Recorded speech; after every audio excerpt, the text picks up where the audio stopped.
Hi, today's Sunday, the end of August, and I had the opportunity to listen to one of my greatest mentors that has helped me make the decision for my spirituality, for my journey with my God, with Jesus, my Savior. And I know some people may not agree with him or may not like him. That's your opinion. And that I will respect. But this morning he talked about, Joel Osteen, he talked about the second touch by God.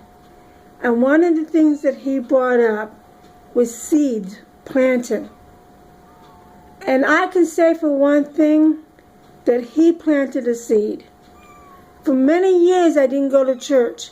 It wasn't that I didn't believe in God, because I did believe in God. It was because I was out of touch. And I was ignorant enough not to know to be in touch. And then a friend of mine got me in touch through Joel Osteen. And I started to listen to his messages and started buying them, some of them, and listening to them. And pretty soon, before I knew it, my mind began to open, my heart began to open, and my eyes began to open. The eyes of my heart began to open. And it was like flowers were starting to bloom from those seeds, because I began to realize who I really was and what I was not only doing to myself, to probably what I was doing to my son Timothy.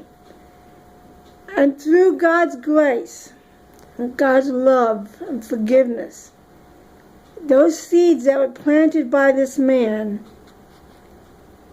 I began to go back to church. And my spirituality changed. My journey and my thinking and everything about God and spirituality changed. And like Paul talks about, the transforming and the renewing of our minds. And I really began to open up that even this year, what was very difficult for me to read and comprehend, not that I couldn't comprehend, it's just my concentration was so bad. But I began to understand now what the Bible was talking about. And as I was reading it, because I've read most of the New Testament already, I began to realize everything I was reading from the Bible was things that Joel Osteen was already teaching us. He was only doing it in plain English for us to understand. And I'm like, why are these people persecuting this man? He's teaching us exactly what the Bible is talking about. Exactly. And I began to run, and it was like the hunger and thirst. And like Jesus talks about in John and other books in the Bible, about the bread and the water, how we hunger for him, how we hunger for his word, and how we thirst for his blood to forgive us. And that was what was going through my mind and through my spirit. And he also helped me this morning to understand that not only do I need to come to him with bold prayers, but I need to know that he's going to touch me, that second touch, and make me a whole new person. The healing of my body, the healing of my mind, the healing of my heart, the healing of my soul. All this needed to change. But all I really needed to do is trust him and have faith in him and believe that whatever he's going to do for my life, that know that everything he has planned for me is in the palm of his hands. In the palm of his hands. And I began to see the change of my life this year. And it happened not only since Timothy's death. I began to notice it before Timothy died. And I prayed to God that before Timothy died, that he saw that wonderful thing that God was doing to both him and I. And I pray that his heart and his mind and the eyes of his heart was open to see that, and that he accepted God. I know I have.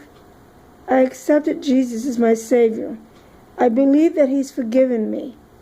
I believe that he loves me so much that whatever he has planned for me, all I have to do is lay my life in his hands and let him lead me, restore me. I need for him to restore me.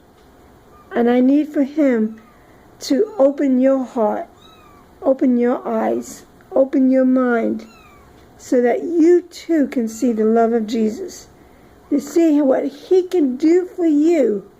All we have to do is open our eyes, believe, and have faith. And everything is in his hands. My life has changed because of what Joel Osteen has taught. But I've also listened to many other speakers. And just to listen to them, I understand more of what God is doing for me, what God plans to do for me. I just have to trust him. All I have to do is believe in him and know that whatever's happened in my life, here I am at Judy's house. I was homeless, but here I am at this home. I have a room. It may be small, but I have a place. I have a church family that will help me through my spiritual journey, through whatever we do. I have a family who loves me. And all I had to do is open my mind and open my heart and my eyes to see that, to change who I am. And I pray to God that the seeds of blessings that he pours down upon us, that you too will see what Jesus has done for you and what he would do for you if you just believe and have faith and trust him. That's all it takes. This took me longer than I expected.